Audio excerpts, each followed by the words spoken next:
Reka tubashimire kandi tubahe ikaze mwe mudukurikira mu makuru n'ibiganiro tubagezaho gatanu kuri gatanu, twizere ko aho muri hirya no hino hatandukanye mukomeje gukurikira amakuru yacu kandi mumeze neza. Mureke rero twongere tunyarukire muri Kongo turebe kuri ubu ibiri kuhavugwa.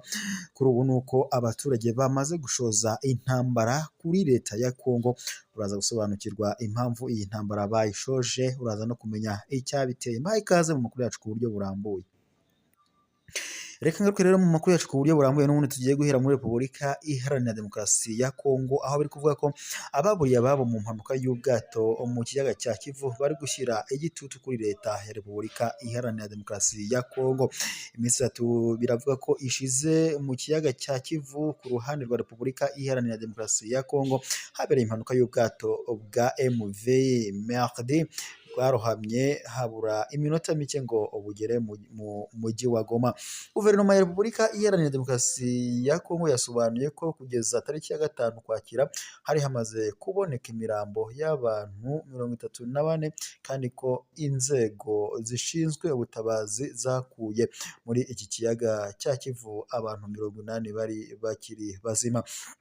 Ni mu gihe kandi bivugwa ko hari benshi batari bagakuwe muri iki kiyaga. Guverineri w'intara ya Kivu y'Amajyepfo ubu bwato bwaturukagamo yasobanuye ko ababuriye ababo muri iki kiyaga basabwe gutegereza iminsi 3 kuko ngo aribwo gishobora kohereza imirambo ku nkombe. Kuva ku munsi ubu bwato bwarohamiyeho kugeza magingo aya, ababuriye ababo muri iyi mpanuka baracyajya ku nkombe z'iki kiyaga hafi y'ahakorera itsinda ry'abatabazi kugira ngo bamenye niba hari abandi babashije kuboneka. Aba banyekongo ariko bagaragaza kandi ko leta ya Repubulika Iharanira Demokarasi ya Kongo iri gushyira imbaraga nke mu bikorwa byo gushakisha ababuriye muri iyi mpanuka, bagasaba ko babigira ibyabo. Uwitwa Misambi yatangarije radiyo mpuzamahanga y'Abafaransa RFI, aho yavuze ko bifuza ko leta yakongeramo imbaraga.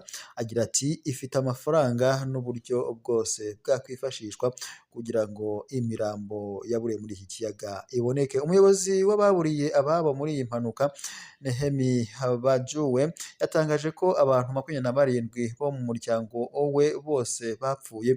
Agaragaza ko kuba hari abataraboneka bituruka ku kuba leta yarigize ntibindeba.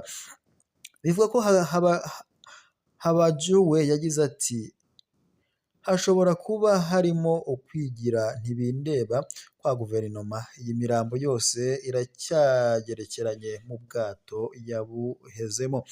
Uyu munyekongo yavuze ko imirambo yageze mu bwato mu gihe guverinoma yaheze mu bwato mu gihe guverinoma imaze iminsi 2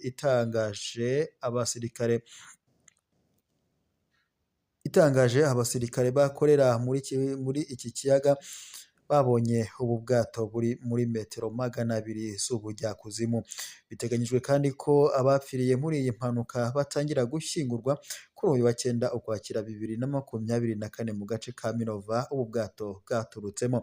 Ni mu gihe kandi hakomeje ibikorwa byo gushakisha ababuriye muri iyi mpanuka.